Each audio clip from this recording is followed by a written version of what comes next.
मोहतरम नाजरीन आदाब, जी टुडे न्यूज़ में आप सभी का खैर मकदम है।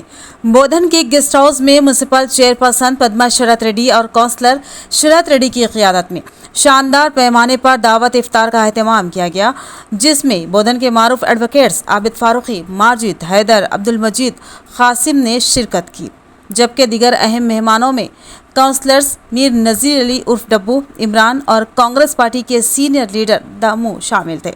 इस मौके पर रिक़्क़त अंगेज़ दुआ की गई और मिल्लत इस्लामिया की फलाह व तहफ़्फ़ुज़ और मसाइल की यकसवी और हाजतों की तकमील के लिए मुनाजात की गई। इस मौके पर शरत रेड्डी ने अपने खिताब में आमतुल मुस्लिमीन को रमज़ान मुबारक के नेक सातों के हसूल पर दिली मुबारकबाद दी। बताया कि माह मुक़द्दस रमज़ान मुबारक के मौके पर हल्के की आवाम के साथ साथ रियासत की आवाम पर भी अल्लाह ताला की रहमत हो, इसके लिए खुसूसन दुआ करें। बाद अज़ां तमाम शुरकाए इफ्तार से उन्होंने दिली इज़हार तशक्कुर किया।